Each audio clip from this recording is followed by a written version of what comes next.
नमस्कार, स्वागत है आपका मेरे चैनल हिंदी 1 मिनट के इस एपिसोड में।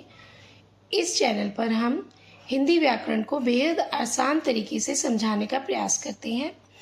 हम अलंकार कर रहे थे, अलंकार में शब्दालंकार कर चुके थे, उसके कुछ प्रश्नों का हम अभ्यास भी कर चुके थे।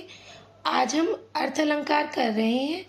अर्थ अलंकार के कई सारे भेद हम कर चुके हैं और किए हुए भेदों के ऊपर हम एक अभ्यास लेकर आज उसको करने की कोशिश करेंगे। पहला है, तब तो बहता समय शिला सा जम जाएगा।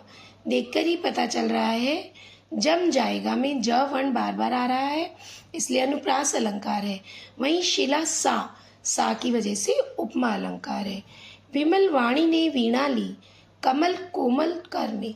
विमल वाणी वीणा अनुप्रास अलंकार, कमल कोमल कर भी अनुप्रास अलंकार। कमल से कोमल कर उपमा अलंकार और कमल कोमल में यानी कमल जैसे कोमल। गोपी पद पंकज पावन की, रज जामे सिर बीजे।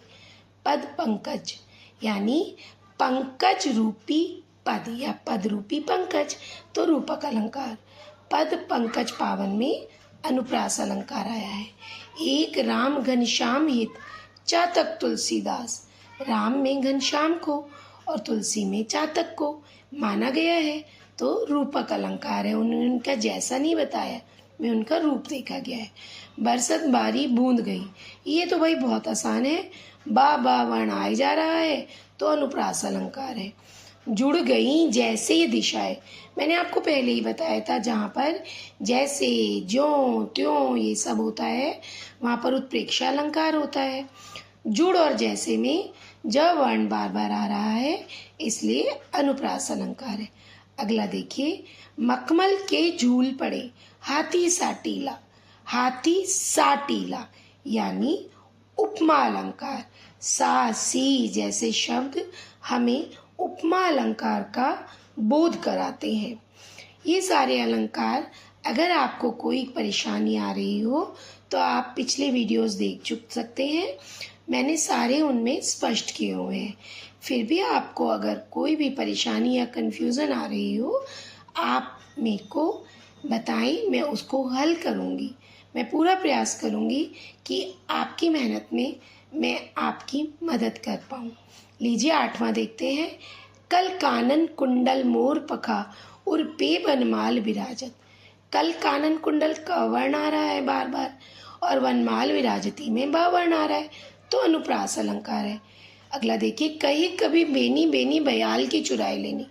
बेनी कभी का नाम भी है, बेनी चोटी को भी कहते हैं। तो एक शब्द 2 बार आया पर दोनों बार अर्थ अलग है, तो यमक अलंकार। ऐसे ही रति रति शोभा सब रति के शरीर की।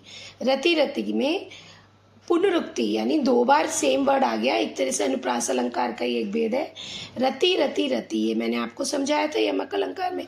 रति रति मतलब उसकी जरा जरा सी शोभा, और रति एक हमारी सुंदर स्त्री है।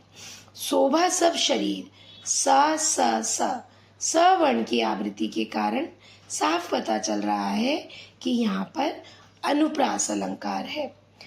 अगर आपको इन प्रश्नों को सॉल्व करने में कोई परेशानी आती है तो आप पिछले वीडियोस देख सकते हैं, वहाँ जाकर आपको इन्हें हल करने में सहायता मिलेगी, वरना आप मुझे मैसेज कीजिए।